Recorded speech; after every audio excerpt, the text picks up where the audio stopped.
Okay, we're live. So you want to go ahead and introduce yourself? Sure, why not?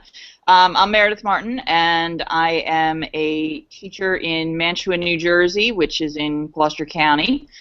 I teach a little bit of everything, mostly technology and STEM-related fields. We are a K-6 district, and I work mostly in the 4-6 building, but also a little bit in one of our K-3 buildings as well. I've been playing around with computers and educational technology for quite a while. Google certified teacher, and you can find me at most of the education conferences in the area, particularly if they're an ed camp or a teach meet. So that's pretty much me in a nutshell.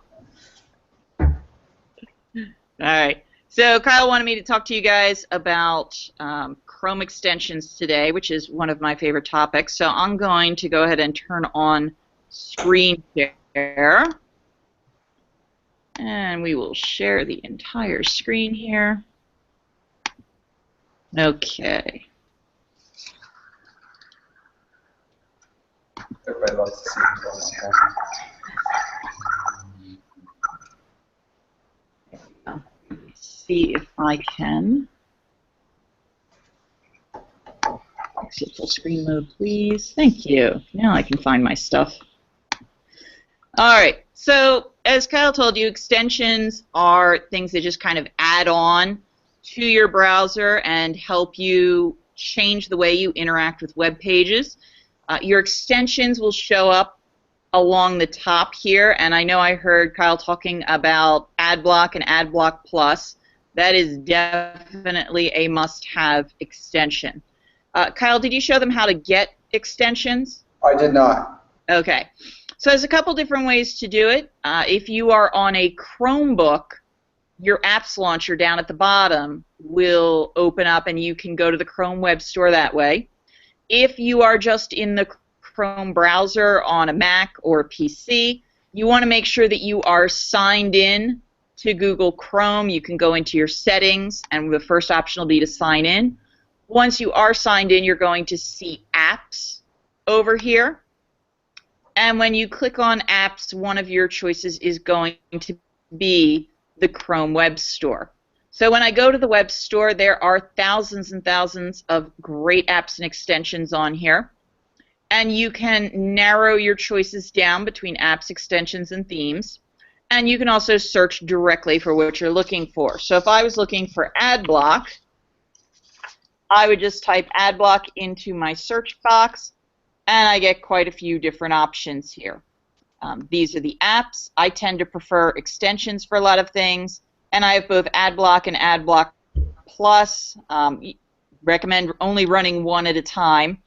Either one of these is excellent, and it will keep the ads from showing up on your websites. I honestly don't know what to do anymore when I'm using someone else's computer and they don't have AdBlock. I'm like, wait, what are these strange things showing up on my website? When you find one that you like, very easy. I would say 99% of them are free. You will occasionally run across some that are paid, or what we call freemium, where they're free to use the basic parts, but then you pay more for extra features. And to install it, all you do is click on the free button. It'll ask you if you want to add it to Chrome. You give it permission, and then you're good to go. And all of your extensions will appear up here at the top. The problem with that is that if you're anything like me, you become an extension hoarder. You keep finding more and more and more that are excellent, and next thing you know, your browser bar is filled with extensions, and you have maybe half a centimeter of space to type an address in the address bar. So the one extension that I recommend everybody get is called Extensity, and that's this one right here. Extensity is an extension that lets you manage all of your extensions. So once it's installed, you'll have this icon, and when you click on it, it's going to pop up and show you all of the extensions and apps that you have installed. Right? I am a hoarder. I have lots of these. But what's nice about this is I can come in and turn different extensions on and off with a single click. So I don't need to have all of my extensions running at once. I don't have to go all the way into my settings and then find my extensions to go in and change one of the extensions. Extensity gives me the ability to go in and just very quickly turn on and off the different tools that I want to be using at any particular time. So that is my, other than AdBlock, that is my #1 go-to extension. Some of my other favorites, obviously Google Hangouts. This is the little Hangouts extension. Lets me very quickly and easily access Hangouts. And Kyle, I think you mentioned this one as well, the Save to Google Drive. Yeah. So if you have Google Drive, this is a wonderful tool. This lets you very quickly save either an entire web page or an image on a web page directly to your Google Drive. The one thing I did not realize when I first installed it, and I'm a little embarrassed, it took me a couple weeks to figure it out, but if you right-click on the extension icon, there are options for it. And by default, it saves a web page as an image file, a PNG file. I prefer to have mine in Google Doc format because often, particularly working with the kids, I want to be able to copy, paste, I want to be able to edit it, I want to make changes, I want to highlight. And saving it as a Google document gives me that option.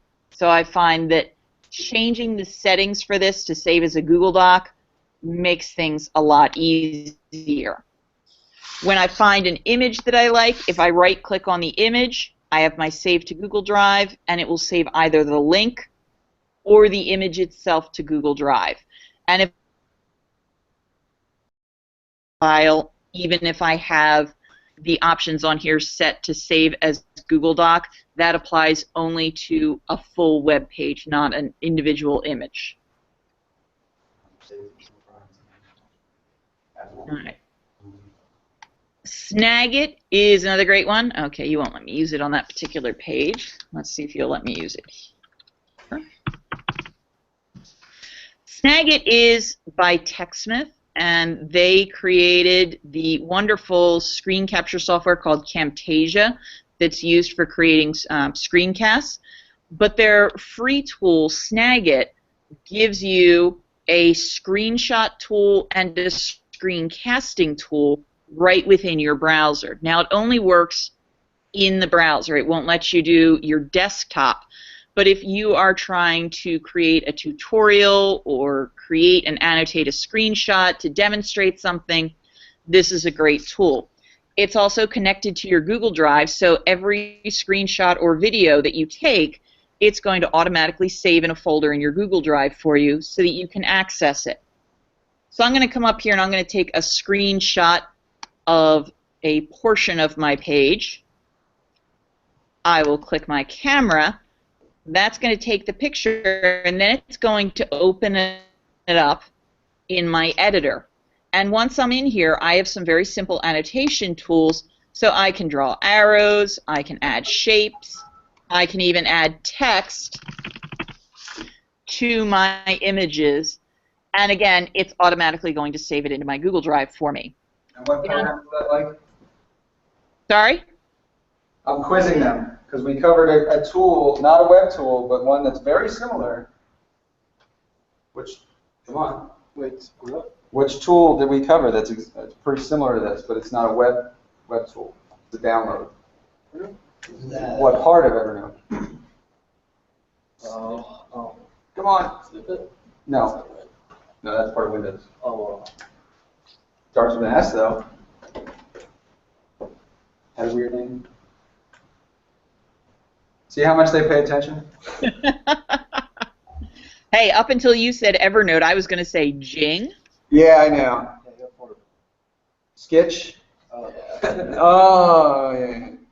Does Sketch take video now, or is it just the screenshots? It's screenshots. Yeah. And you're right. The screenshot section is very similar to Sketch, but this adds the capability to take video and audio as well, which is nice. Let me turn on a couple others on here that I wanted to share. Oh, I have way too many.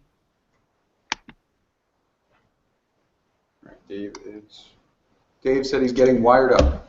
All right. Do you know Dave Malone? I recognize the name. Okay. I don't know that I've met out him. of California. Okay. So what? Actually, can you show? Do you have a TLDR? I do have TLDR. Is it working again? Is the question. Oh, it went down. It decided the other day when I was trying to demo it at EdCamp Access that it didn't want to work. But I will give it a try and see if they've fixed the issue. If this works, this is, again, one of my favorite ones. This is a go-to. TLDR. We're still looking for the suspect, but let me give you I some updated hate information on what autoplay videos. TLDR is short for too long, didn't read it. And particularly working with elementary students, this is a fabulous tool because when it works, it will take a web page and it will create a summary of the web page, either in a short paragraph format or in multiple different lengths. Nope, still being fussy. All right. See, they have to read blogs and stuff every week. They were really looking forward to that one. It's killing me. I love this tool, and it stopped working. If you go in and look at the reviews and stuff on the App Store, there's a lot of people going, "What's going on?" Yeah. The best I can, from what I've been able to figure out, the company underwent a change and rebranded themselves. So I don't know if they've kind of forgotten. I'm very disappointed because I love TLDR.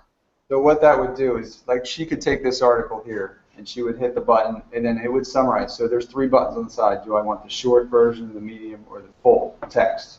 And it would go through, read everything, and then squish it down to what you need it to be, which is great because, obviously not for you guys, but if you have students of different abilities, you could give them the same article but at different levels, and nobody knows who got what article. So, or if you don't feel like reading and you just want the short version, Mr. J. It's a nice way to be lazy. Yes. But even though TLDR isn't behaving, one of my other tools that I like to use in conjunction with it is, and that's readability, which is this little armchair here. It's also known as Read Comfortably. I really, really, really dislike CNN for a variety of reasons, including autoplay videos, all of these lovely unrelated items on the sides, and particularly on some of them, the comments, which I don't want my elementary school kids to be reading because the comments on CNN get a little vicious. So if I have my students come here, they can click Read Comfortably and then choose Read Now, and it's going to clean up this web page for me and give me a much nicer, cleaner version. So now instead of the autoplay video, instead of all the distractions on the page, all my students get and all I get, which I like as well, is a nice, clean text version of the article. If there are pictures in the article, it will show some of the pictures, but if there's a ton of them, it tends not to show every single one. Once I'm in here, I have some other options. If I click on the little font button here, I can switch my contrast. This is great for nighttime reading or if you're starting to get eye strain. You can change your font. You can adjust your font size. And you can adjust your margin size as well. You can create an account, and with an account, if you choose Read Later, it'll save the web page in the cleaned up format for you so you can come back at any time and look at it again. And then, oops, that wasn't what I wanted. I wanted this one. If I click on my share button, it gives me a bunch of share options. But I can also send it directly to my Kindle or download it as an EPUB if I have a Nook or other e-reader that takes the EPUB format. I can also print the clean version, which, let me tell you, as someone who's in charge of the printers, is really nice because you don't go through as much toner. Or you can tweet it. Or you can tweet it. Yes. Although I'm not sure, you know, people would be that interested in my Twitter feed on that. So what is disappointing with TLDR is that when it's working, you can open an article in Readability and then run TLDR on it and get the short version as well, along with the nice clean version here. I hope they fix that one. Actually, no, I'm going to stay on this page. One of the other tools I like, if I highlight a word, I can come up here to Google Dictionary, and it's going to find a definition of the word for me. Quick and dirty dictionary built right in. With some of the more common words, particularly for my younger students, you'll often see a little speaker icon next to the definition, and it will pronounce the word for them, which is always nice. Oh, what other interesting ones do I have here? This is my contrast button, and with high contrast, I can go in and adjust the contrast of my screen. I really don't like yellow on black, but some people find that easy to read. I'm not sure why. So I can set my contrast levels. Beeline Reader is a good assistive tech. What this does is it takes the text and it colors it in a gradient, which makes it a lot easier for your eyes to follow along the lines without skipping around. The blue and black and red, I've had some people say that the red is really distracting. Their eyes jump right to the red. But luckily it has a little gear icon, and you can choose different themes or create your own custom theme for the coloration. This is also a neat tool because it has the option for open dyslexic font, and this is a font designed for people with dyslexia to make it easier to read and comprehend. And if I turn that on, it's automatically going to convert it to that particular font. And then with one click, I can turn it off again. Good for SLPs. Meredith, I ran across one the other day that I never heard of. Have you heard of, oops, didn't grant permission, hold on. Checker Plus for Google Drive? We're still looking for the suspect, but let me give you some updated. What was the name of it again? It's called Checker Plus for Google Drive. No, I don't think I have. Yeah, I just never heard of it before. It is pretty awesome. Yep, that one. And then scroll down. That one. There's one for Gmail, there's one for Calendar, and that one for Drive. Yeah. Grab that real quick. So this is pretty cool. So instead of actually going to your Drive, you actually have an extension. You click on it, and your Drive is in a tiny little window. You can create files right from there, and you can move them around just as you want. Yeah, so did you grab it? Yeah, there it is. Grant permission.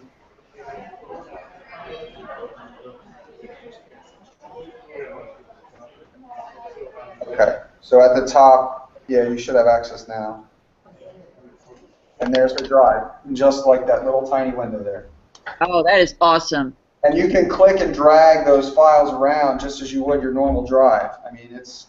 Oh my God, I'm in love. That is so awesome. And you can create new documents from there as well. There's also one that he made for Gmail, which actually gives you almost like Outlook options where you'll have a pop-up, you can set a sound, you can dismiss everything right from that browser. Oh, sweet. Yeah, it's made by the same guy.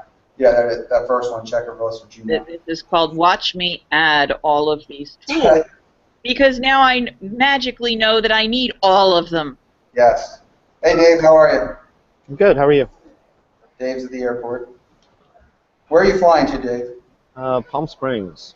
Oh, I'm sorry to hear that. What did I miss? Jake, let's give a rundown. Hold on, Jake's going to give you a rundown on what's been covered so far. Wake up, Jake. We went over Extensity, Save to Google Drive, Ad Blocker, Snagit, TLDR, Readability, Beeline Reader, and Checker Plus or Google Drive. There you go. Stole all my stuff. Actually, no, the one that you showed me last year, I love the shortcuts one. I love that one.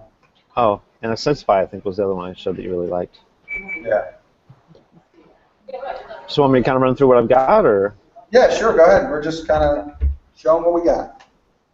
Have you discovered that you can't share docs as easily in the new Hangouts? I hate that. You used to be able to embed a doc within the screen, and now you have to share your screen. Which, remember that feature? There you go. I have the link to yours. I'll post it for you guys.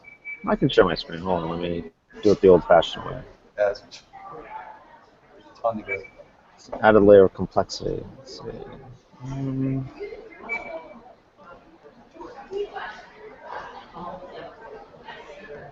All right, let's do this. Did that work? Something worked. Yeah, give me 1 second. I'm sure. There you go. Got it. There we go. So I'm just shamelessly using a slide deck I've used before. Haven't updated it much of late, but so there might not be some of the newer. You guys see anything there? Mine's still loading. I see it at the bottom. The bar is loaded. Yeah, You got mine. crappy airport Wi-Fi. Yeah, well, you get what you pay for. I'm glad. Exactly. So I guess we all know what extension is, right? You need the Chrome browser. I have a lot of teachers that always go, it doesn't work because I'm using Explorer, or Internet Explorer or Safari. So I'm just going to go really fast. Basically, all the extensions are on the top. It gets kind of overloaded. I don't know if you know this or anyone's mentioned it, but you can actually resize this bar. I don't know if you can see my mouse, but if you see where my cursor is, if you actually click and drag there, you can resize your the space to the right of the omnibar. So you can kind of minimize it a little bit because it does get quite bloated. But if you use an Extensify, you can kind of toggle them on and off as needed, and that's kind of nice. Because once you discover them, it becomes like that. It looks like the old Microsoft Word ribbon at the top. Basically what an extension is, I kind of just explained they're kind of like little utilities. And as we do things in more browser-based nature, those little utilities, those little applications aren't there. And to avoid clicking and clicking and more clicking, there are little bit ways to get more immediate access to your stuff like that cool drive extension you guys just showed. So I just kind of am going to go quick and dirty on some that I really like. There's one called Currently, which just kind of replaces your home screen. It gives the weather and the time and the date and that kind of stuff. So as you're opening and closing browsing windows, it's kind of a nice, quicker thing to load than necessarily Gmail. So especially if you're like at school or something like that, you open the browser and it goes right to your Gmail. You may not want your Gmail showing when you're sharing your screen or presenting to students, so it's a nice kind of benign, basic looking screen that I kind of enjoy using. One-click timer. So Kyle's actually got a link to the slide deck, so the resources in it. So if you guys want to find them online, that's probably the easiest way to do it. But basically, one-click timer puts a little. Do you guys see my cursor at all when I hover? Yes. Okay. So it puts like a little extension like that in your little ribbon up there, and when you click on it, it allows you to select a time, like an old-fashioned radial timer. You can kind of click to like 45 minutes, and you can just watch it kind of visually, unobtrusively tick down, and it'll start flashing with 5 minutes remaining, and it'll do like a little gonging sound. But it's just a very nice, unobtrusive timer. So it's great if you're dealing with like 5 minutes to clean up, or you've got 15 minutes to complete this task, without having to go to a special URL. That's for teaching, at least that's a very convenient one that I like a lot. So you know where to find them, you know where to install them, you know where the Chrome gallery is. Let's see, what else? It's just how to do it. Let's get back to it. So again, I showed the link with Kyle. So if he shares you that or makes a short URL for you guys, you can actually click on these links within the slide deck, so you don't have to go hunting for them. But shortcuts for Google, I think Kyle alluded to that. What it basically does is it puts a little icon, and you can actually customize the icon. This one's a little outward facing arrow. It allows you to customize shortcuts. So let me kind of just demonstrate how I use it. So this is how I utilize it. So it's nothing special, but the most frequently URLs I use, like admin, because I administer a Google Apps domain, and a couple other things in here. But it's really cool. So instead of using bookmarks and coming up here, these are like Uber bookmarks, super bookmarks. But pretty much any Google service in here, you can add to your toolbar or your shortcuts here. And you actually make your own if you want. Like maybe you use Calculator a lot, who knows? Drag it over there. Hold on one sec, dude.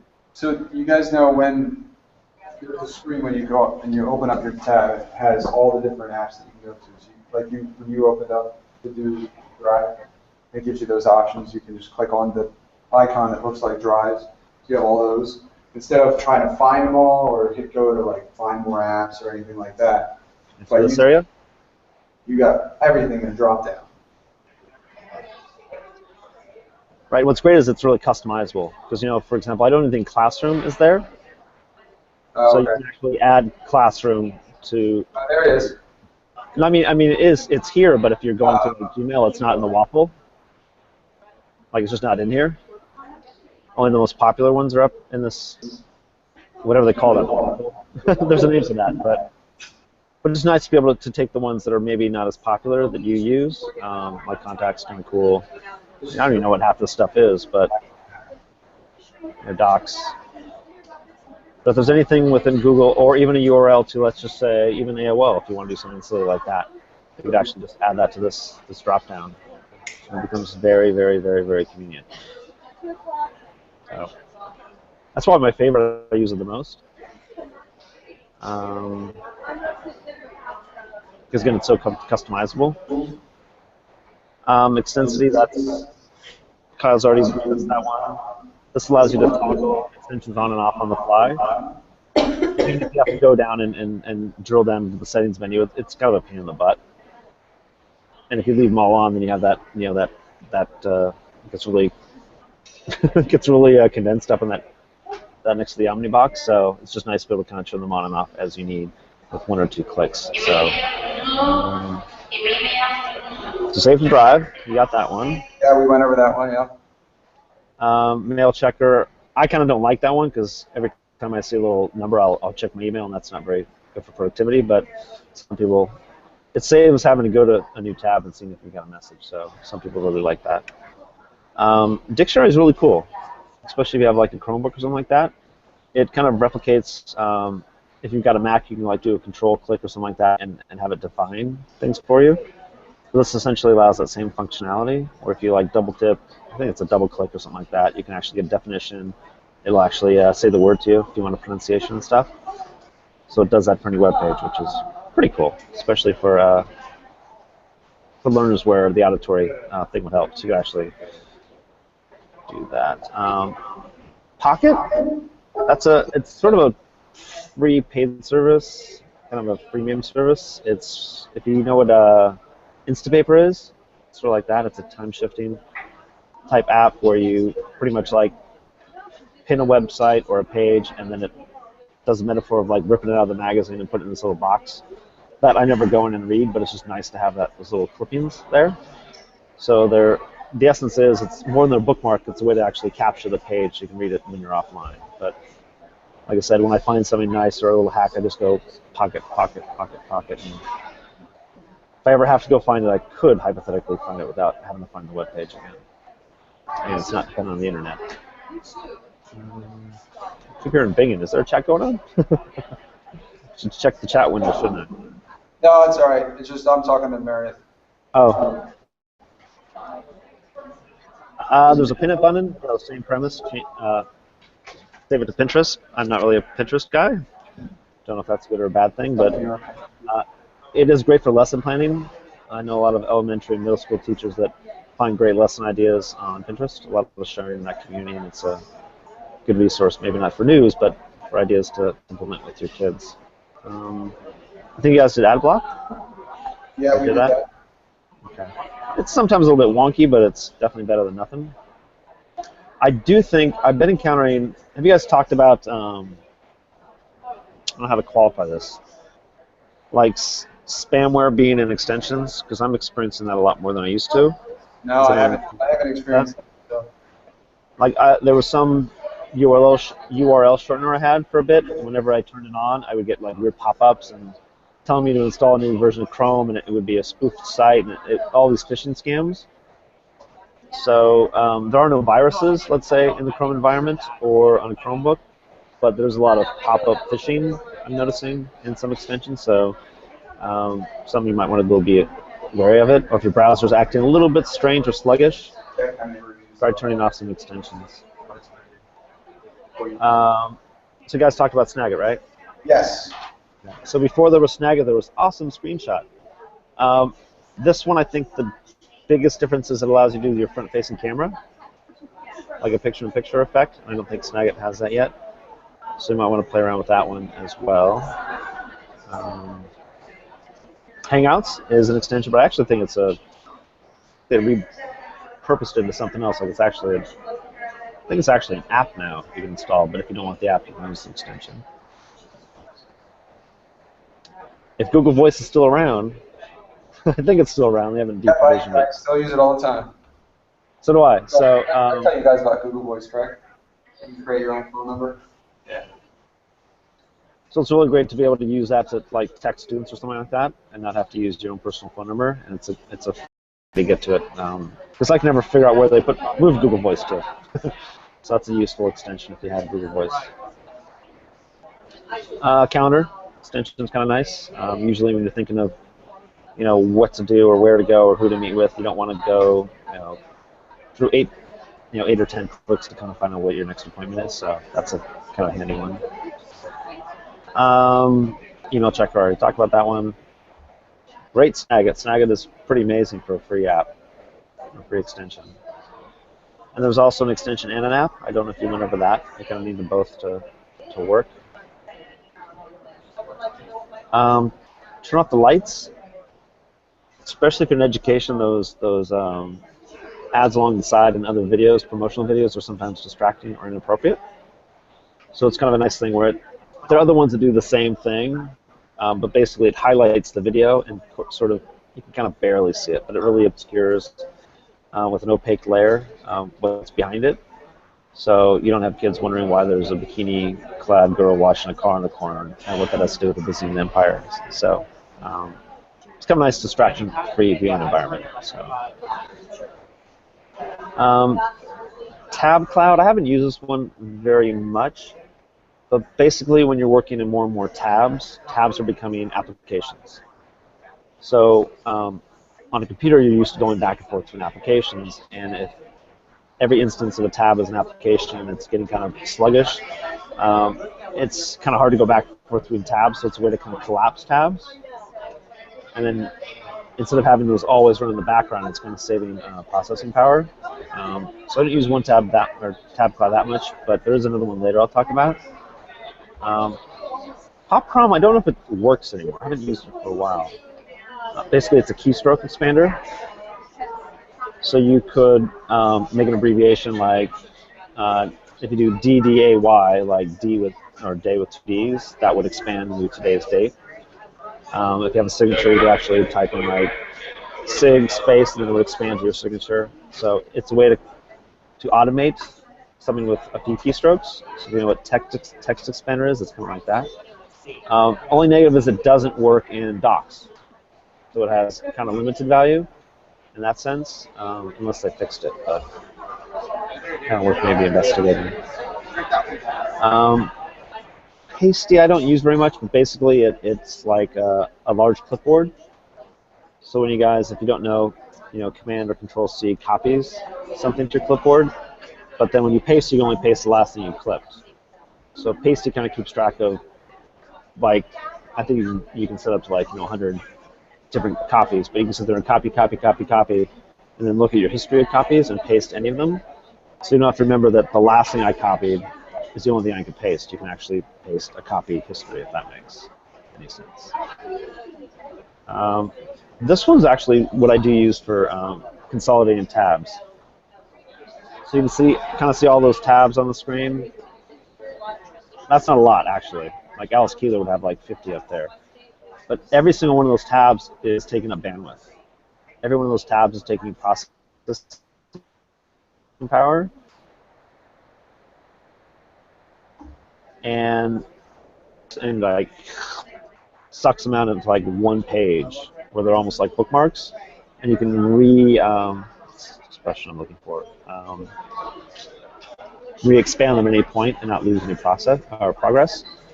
So it's a way to kind of to make sure that your CPU isn't being spiked and that your bandwidth is being kind of reasonably managed. So if you haven't checked out one tab, that's a pretty good one. Hey Dave, can we? Meredith has just two that are queued up. Can we switch back to her for 1 second? Yeah, sure. Okay. Go ahead, Meredith. I have you back on. All right, let me go ahead and unmute myself here for a sec. All right, so just a couple quick others that I wanted to share.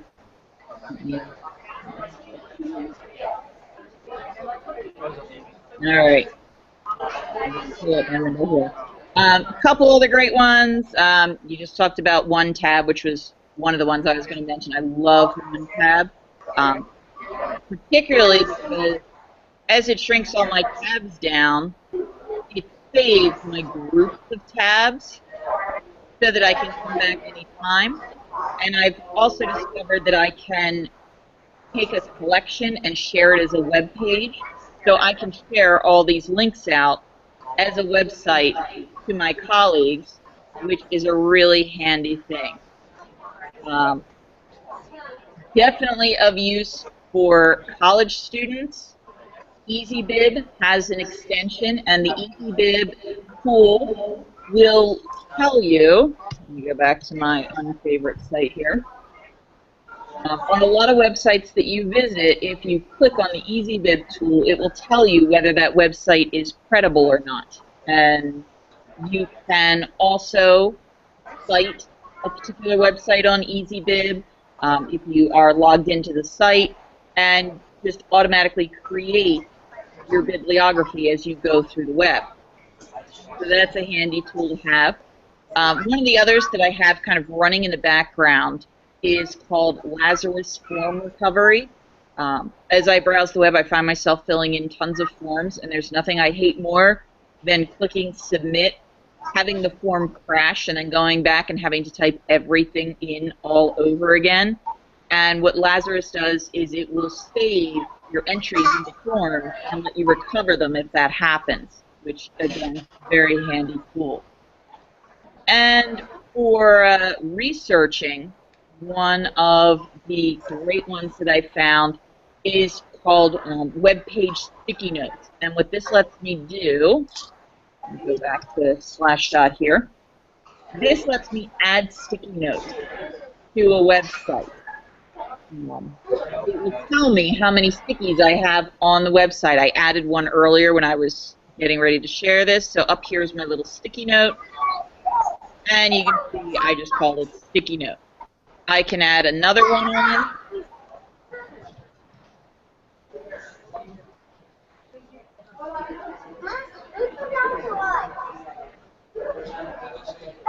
And it will save those notes on the page for me. Even if I leave the web page and come back to it later, those sticky notes are saved so that they're always there. So if I am doing any type of research project or report and I'm using the web, I can add my notes anywhere I go and then come back and access them and add to them at any time. The last one I wanted to share is called, let me go back to the web store here so I can pull this one up real quick. If you do a lot of presentations and you use Google Drive,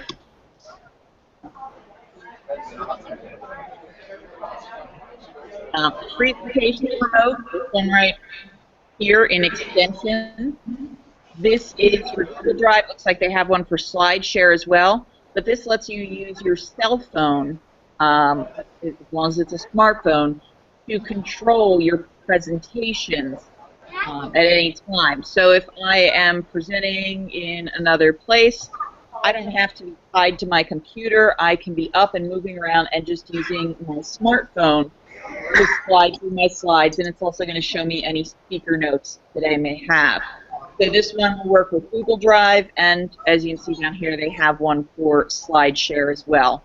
Definitely a good tool to have if you're doing any kind of presentation. How did you hear what she said about the notes?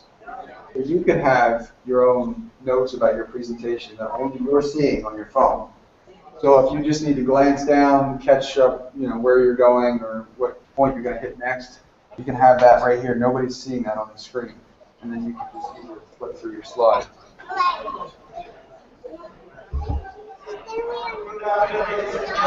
Okay, do you have one or two more? Yeah, let's just kind of run through that and see if there's one or two of value in there. Okay. We have about 5 minutes. Might be boring in a minute, but let's just muscle through these. Short URL shorts are kind of nice. So there are many out there. So just do a search like URL shortener, you're going to find some good ones in there. This one's actually pretty useful. It's called Tab Scissors, and it may not seem that impressive on like a Windows or Mac machine, but what it does is it takes whatever tabs you have, and whenever you click on it, it'll cleave your window. So for example, if you have 10 tabs open and you select the 5th one, it'll split the windows. So it'll put like the first 4 tabs in the leftmost window and the next 5 tabs in the rightmost window. So it's really nice to be able to do things in parallel side by side. So the tab scissors is actually pretty useful. And they've got tab glue too, which puts them back together. Lazarus, which you mentioned. Sexy undo close tab. Basically, if you close the window, you're like, oh crap, I need that back.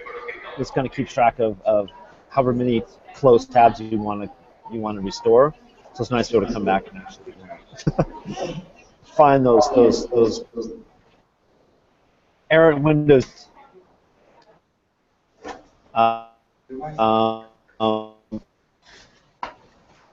Free version, I use 1Password, but it's a way to keep your passwords more secure. So you don't have to keep using the same password, and when one gets compromised, they all get compromised. So skip to that one. There's an extension for Google Cast. So you've got a Chromecast, it's a way to broadcast to that device, but that's fairly limited in its use. Let's see what else. KLDR you guys did. Speak It. It's where you highlight it and it'll speak text to you. Someone did cover that one. That's pretty nice for special needs. Speak Pacify we hit already. This is probably the last one to talk about. Video Download Helper. It's a very big, unsexy, unglamorous name. What it does is it allows you to download video content from the internet. And be mindful this might be a violation of copyright laws, but there's always a great asset that you just don't know if your connection will be robust or adequate at school, or you want to just post it like in classroom or something like that. It's a way to actually make a localized file like a movie file, an MP4 file or something like that. It's a little bit convoluted in how it works. So you might want to actually read the website. Like you don't actually download from the page, you actually like bookmark it, then go to another site, like add to a playlist, and then you actually download the file from like this proxy site. So it's not as easy as clicking into the downloads, but you do essentially save the link somewhere, it goes to some portal, and then you download it there. So it'll take a little time to figure it out, but it's pretty darn reliable. It's nice having that localized file. But we are boarding them. All right. Thank you so much for coming, Dave, especially in the airport. I appreciate that. Of course. Thanks for having me. Hope you found one or two that are of value. Yeah. Thanks, Dave. Safe travels. All right. Thank you. So yes, I mean, look, I realize we just threw a lot at you guys, but if you can get 2 or 3 that might help you, that's the point. There was at least a couple that you could use for research, for classes, for the remote for this class too, when you're doing your presentations next week, depending on what you're using. Is anybody using SlideShare? Or are you guys is anybody using Google Presentation? No? Whatever one is the like the There? PowerPoint in like the Google extensions. That would be presentation, Google Presentation, yeah. So you could use that remote if you needed to. All right. Meredith, you got any more before we let you go? Or are you being kicked out? I'm about ready to be kicked out. The board secretary wants to go home and All set right. the alarm. Can't till I leave the building. All right. Well, thank you so much for joining us. Oh, thanks for having me and putting up with my little class at the beginning too. No problem. Thank you very much for sharing. Oh, thank you. I'll talk to you later. All right. Bye.